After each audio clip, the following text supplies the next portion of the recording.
Hi good morning ಎಲ್ರಿಗೂ. So ಬೆಳಗ್ಗೆ ಇದು ಟಕ ಅಂತ ಕೆಲಸ ಮುಗಿಸಿ ಬೆಳಗ್ಗೆ ಟಿಫನ್ಗೆ ಚಪಾತಿ ಮತ್ತು ಆಲೂಗಡ್ಡೆ ಪಲ್ಯ ಮಾಡೋಣ ಅಂತ ಆಲೂಗಡ್ಡೆ ಕೊಯ್ದು ಆಲೂಗಡ್ಡೆ ಇಟ್ಟೆ. ಸೊ ಹಾಗೆ ಟೀ ಕಂಪಲ್ಸರಿ ಅಲ್ವಾ, ಸೊ ಹಾಗೆ ಟೀ ಕೂಡ ಇಟ್ಟಿದೆ. ಸೊ ಅದೇನೋ ಗೊತ್ತಿಲ್ಲ, ಇತ್ತೀಚೆಗೆ ಬೆಲೆ ಟೀ ಜಾಸ್ತಿ ಪ್ರಿಫರ್ ಮಾಡ್ತಿದ್ದೀವಿ. ಸೊ ಹಾಗೆ ಬೆಲೆ ಟೀ ಆಗಿತ್ತು. ಸೊ ಟೀ ಫಸ್ಟ್ ಕುಡಿದ್ಬಿಡೋಣ ಅಂತ ಹೇಳಿ ಟೀನ ಇಟ್ಕೊಂಡು ಟೀನ ಕುಡಿತಿದ್ದೀನಿ.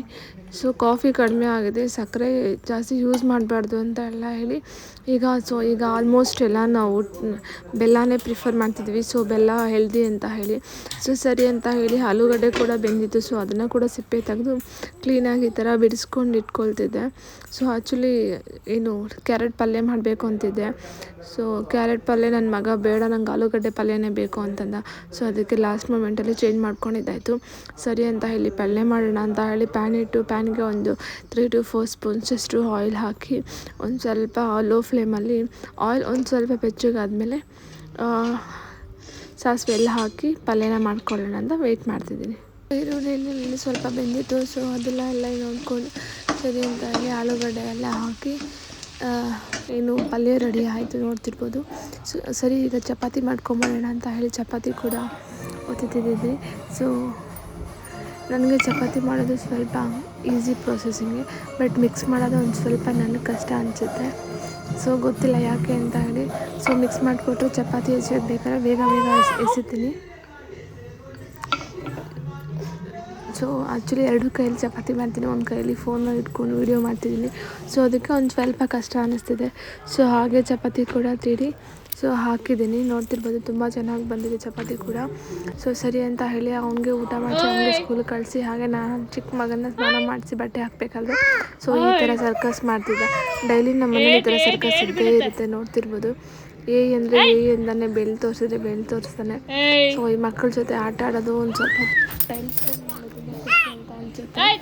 ಸೊ ಯಾವಾಗಲೂ ಬಟ್ಟೆ ಹಾಕಿ ಸ್ನಾನ ಮಾಡಿಸಿ ಬಟ್ಟೆ ಹಾಕಬೇಕಾದಾಗ ಈ ಥರ ಒಂದು 1/2 hour ನಂದು ನನ್ನ ಮಗದು ಇದ್ದೇ ಇರುತ್ತೆ. ಯಾವಾಗಲೂ ತುಂಬ ಖುಷಿ ಅನಿಸುತ್ತೆ ಮಕ್ಕಳ ಜೊತೆ ಈ ಥರ ಆಟ ಆಡೋದು. ಸೊ ನೋಡ್ತಿರ್ಬೋದು ಯಾವ ಥರ ಆಟ ಆಡ್ತಿದ್ದಾನೆ ಅಂತ. ಸರಿ ಅಂತ ಹೇಳಿ ನಮ್ಮ ಮನೆ ಹತ್ರ ಒಂದು ಗಿಡದಲ್ಲಿ ಒಂದು ಬೀಜ ಸಿಕ್ಕಿತ್ತು. ಆ್ಯಕ್ಚುಲಿ ಇದು ಏನು ಬೀಜನೂ ಅಲ್ಲ, ಮತ್ತು ನನಗೆ ಗೊತ್ತಾಯಿತು ಇದು ಬಾದಾಮ್ ಬೀಜ ಅಂತ ಹೇಳಿ. ಸೊ ಅದು ನಮ್ಮ ಮನೆ ಹತ್ರ ತುಂಬ ಇದೆ, ಮರಗಳೆಲ್ಲನೂ ಅದು ತುಂಬ ಕಾಯಿ ಬಿಟ್ಟಿದೆ.